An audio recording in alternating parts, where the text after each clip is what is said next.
Je vous salue dans le nom précieux et puissant de notre Seigneur Jésus-Christ, lui qui nous a appelés des ténèbres à la lumière, de la puissance de Satan à Dieu.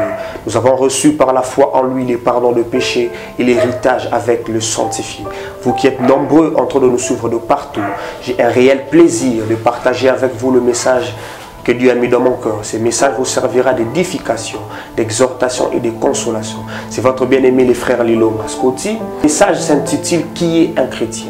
Dans un monde en perpétuelle progression, où tout est synchronisé, est-ce un chrétien et tout celui qui prétend avoir reçu Christ dans son cœur et qui les réunit par ses œuvres, ou encore tout celui qui est scotché au programme établi à l'église ou bien qui fréquente nos églises chaque dimanche? Je sais que c'est autour de ces questionnements que gravitent vos spéculations. On va essayer de répondre à cela à la lumière des Écritures. Déjà du point de vue étymologique, le mot chrétien vient du mot latin Christianus, lui-même dérivé du grec Christos, qui veut dire tout simplement personne professant la religion ici des enseignements de Jésus-Christ de Nazareth. Mais ça, c'est vers l'an 43. Donc 10 ans après le départ de Christ au ciel, que les disciples ont été appelés à Antioche du nom de chrétiens. Mais ça, c'est la définition étymologique et historique de ces termes. Mais nous avons deux textes constituer l'essentiel de notre message. Je suis dans Matthieu le chapitre 18e, le verset 11e. La Bible dit que le Fils de l'homme est apparu pour sauver ce qui était perdu. Quand Christ, pour une brève explication, quand Christ s'identifie, quand Christ se présente comme étant le Fils de l'homme, il s'identifie lui-même comme étant une figure eschatologique. Les prophètes et Daniel nous expliquent très clairement, dans Daniel 10, le verset 16e, en combinaison avec la révélation de l'apôtre Jean dans Apocalypse. Ce qui m'intéresse ici, c'est que Christ, qu'est-ce que Christ considère comme étant perdu? Notre deuxième texte intervient. Je suis dans Romains le chapitre 3, le verset 23e. La Bible dit « Car tous ont péché et sont privés de la gloire de Dieu ». Le tous représente tous les hommes de la terre, appartenant dans la lignée adamique. Les péchés que nous avons hérités d'Adam nous a disqualifiés de la gloire de Dieu. Donc, tous les hommes pécheurs ayant été privés de la gloire de Dieu, c'est ces hommes-là que Christ considère comme étant des hommes perdus. À cela déjà, à partir de ces deux textes, nous avons deux éléments que nous pouvons déjà tirer pour nous donner la définition de ces termes chrétiens. Un chrétien, vous qui écrivez, est toute personne pécheur ayant reçu le pardon de ses péchés, après avoir reçu Christ dans son cœur comme son sauveur et son Seigneur personnel, se décidant à persévérer dans ses enseignements et à en produire des fruits qui sont dignes. Dans un monde en perpétuelle progression, où tout est synchronisé, est-ce un chrétien et celui qui prétend avoir reçu Christ dans son cœur et qui les réunit par ses œuvres, ou encore tout celui qui vient chaque dimanche à l'église, ou encore une personne qui est scotchée aux programmes qui sont établis dans nos églises chaque jour? Voilà un peu, je sais que c'est autour de ces questionnements que gravitent vos spéculations. On va essayer de vous éclairer à la lumière des Écritures. Du point de vue étymologique, le terme chrétien vient du latin Christianus, lui-même dérivé du grec Christos, qui veut dire tout simplement personne professant la religion, ici des enseignements de Jésus-Christ de Nazareth. Mais ça, c'est la définition étymologique. Du point de vue historique aussi, c'est vers la 43, donc 10 ans après le départ de Jésus-Christ au ciel, qu'à Antioche, on a appelé les disciples du nom de chrétiens. Mais nous avons deux textes ici. Je suis dans Matthieu, le chapitre 18, le verset 11e. La Bible dit, le Fils de l'homme est apparu pour sauver ce qui était perdu. Pour une petite explication. Quand Christ dit Fils de l'homme, il s'identifie comme étant une figure eschatologique. Le prophète Daniel nous donne une explication très claire là-dessus. Dans Daniel 10, le verset 16. Ce qui m'intéresse ici, c'est pourquoi Christ dit qu'il est venu pour sauver ce qui était perdu. Là, maintenant, Romains, le chapitre 3, le verset 23e. La Bible dit, car tous ont péché et sont privés de la gloire de Dieu. Le tous représente tous les hommes de la terre, appartenant à la lignée adamique. Donc, le péché que nous avons hérité d'Adam nous a disqualifiés de la gloire de Dieu. Donc, ces hommes-là pécheurs, disqualifiés de la gloire de Dieu, ce sont ces hommes-là que Christ considère comme perdus. Donc, déjà, à partir de ces deux textes, Matthieu 18 et 11, Romains 3, 23, on peut tirer déjà les éléments de réponse pour nous définir qui est un chrétien à ces jours. Vous qui écrivez, vous pouvez déjà écrire. Un chrétien est toute personne ayant reçu les pardons de ses péchés. Après avoir accepté Christ dans son cœur comme étant son sauveur et son Seigneur personnel, s'engageant lui-même à persévérer dans ses enseignements et à en produire des fruits qui sont dignes. Voilà un peu, c'est ça un chrétien. Ces éléments nous permettent déjà d'exclure la considération selon laquelle un chrétien est une personne qui vient chaque dimanche à l'église ou qui prétend l'avoir reçu et qui est réuni par ses œuvres. Non, ce n'est pas ça un chrétien. Il y a deux critères dans cette définition que nous venons de donner. Il y a la persévérance dans l'enseignement et la production des fruits qui sont dignes. Jésus-Christ lui-même, le Maître lui-même, dans Jean le chapitre 8, le verset 31, il dit aux Juifs qui avaient crié en lui, il dit clairement, si vous demeurez dans ma parole, vous êtes réellement mes disciples. En fait, un chrétien est un disciple.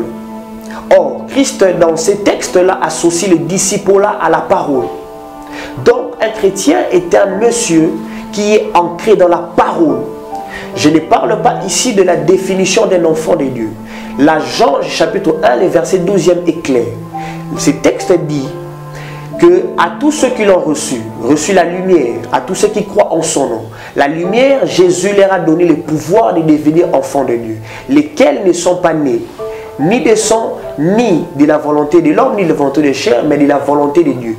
Mais cet enfant-là est appelé à grandir. Ce nouveau-né est appelé à croître.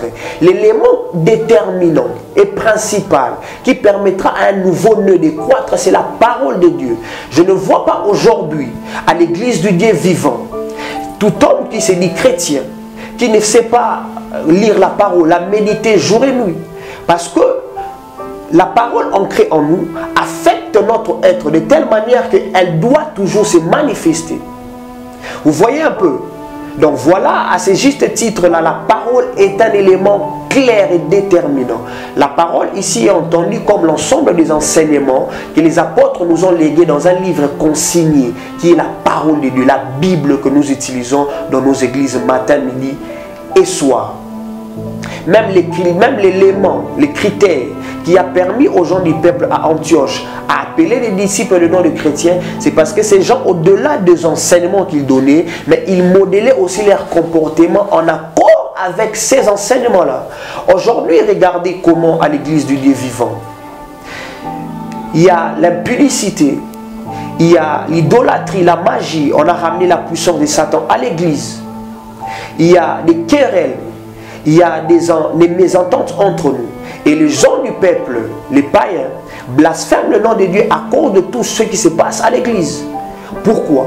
C'est pour cela que j'invite les serviteurs de Dieu, servantes, vous qui œuvrez dans le milieu évangélique.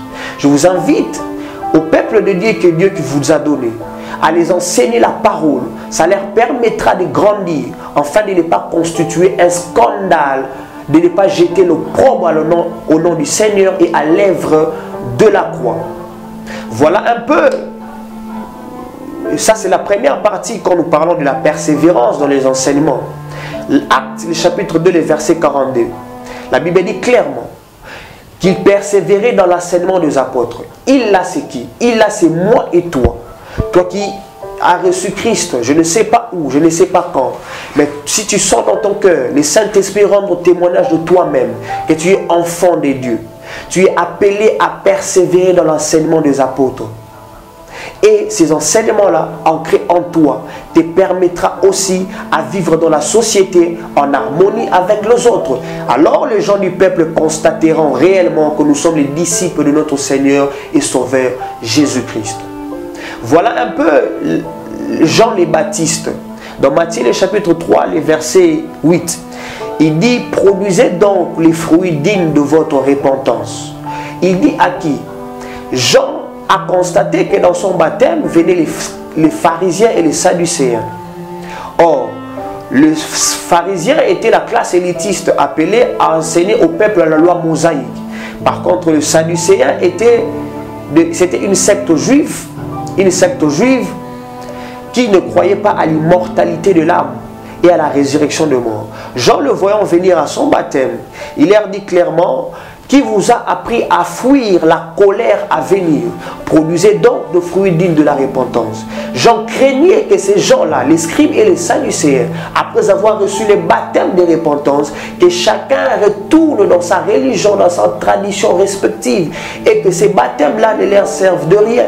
Voici l'importance de la parole, parce que l'élément déterminant, je répète encore, qui permettra à nous, peuple de Dieu, en face du monde, en face de l'ennemi qui domine le monde, de ne pas tomber, de ne pas broncher, de garder le cap, de toujours faire allumer les flambeaux de l'évangile. C'est la parole. Et cette parole-là, au milieu du peuple, nous devons la refléter. Mais c'est ce qui n'est pas aujourd'hui. Les peuples de Dieu, Satan agit puissamment dans le milieu évangélique de telle manière qu'il suscite dans le cœur des enfants de Dieu les manques de désir de lire de la parole, d'écouter les enseignements, de s'édifier par des psaumes ou par des cantiques et par des hymnes. Or, c'est un danger à craindre. Et parce que cette parole-là, à la langue, elle doit être falsifiée. Elle est appelée à être falsifiée. Dans beaucoup de pays à l'Occident, la parole de Dieu n'est plus prêchée. Il y a restriction. Nous, ici en Afrique, nous avons cette liberté-là de prêcher la parole dans nos ruelles, dans les marchés. Nous avons l'opportunité, mais la faveur que Dieu nous a donnée. Nous devons faire, à travers l'évangile que nous prêchons, que le flambeau de l'évangile puisse s'attendre. Mon problème aujourd'hui, c'est que nous qui disons être chrétiens, nous sommes appelés à être amis fidèles, à faire de la Bible notre ami de vie. Cette Bible-là, ce n'est pas seulement pour que nous puissions réussir dans nos entreprises, c'est aussi pour produire des fruits dignes au milieu du peuple. Parce que l'évangélisation par excellence, ce n'est pas marcher dans les rues, c'est notre comportement. À travers notre comportement, on peut déjà lancer un message fort à une dame qui se prostitue, à un voleur, à un jeune homme qui est koulouna, de revenir à Christ. Et comme je l'ai dit au début, de recevoir le pardon de ses péchés et lui aussi de participer à ce grand héritage qui est la terre que le Dieu des cieux nous a donné. En fait, pour me résumer, j'étais en train de dire qu'un chrétien est un disciple. Le disciple-là est associé à la parole de Dieu. C'est ce que le Maître nous dit dans Jean 8, le verset 31. La parole de Dieu, en l'écoutant, en la méditant, nous aidera premièrement à avoir du succès dans nos entreprises. Deuxièmement, ça nous permettra à garder le cap. De Timothée, le chapitre 3, le verset 16. Toute écriture est inspirée de Dieu. Elle nous sert, elle est utile donc à enseigner, à convaincre et à nous corriger et à nous exhorter. C'est ça même les buts de la parole de Dieu. Ayant ça en nous, les mondes de ténèbres, Satan, l'accusateur de frères, n'aura rien à nous reprocher. Voilà un peu, je tiens à remercier toutes personnes qui a favorisé la réalisation de cette émission. Nous sommes disposés à recevoir vos suggestions, vos remerciements et vos critiques. Le numéro sera affiché au bas de vos écrans. Sachez très bien, en accord avec toujours Matthieu le chapitre 3, le verset 10e. Déjà la cognée est mise à la racine des arbres. Tout arbre qui ne produira pas de bons fruits sera coupé et jeté au feu. Nous vous aimons, mais Christ vous aime par-dessus tout. Que l'Éternel soit avec vous dans vos maisons, dans vos entreprises. Que Dieu vous bénisse. Ciao.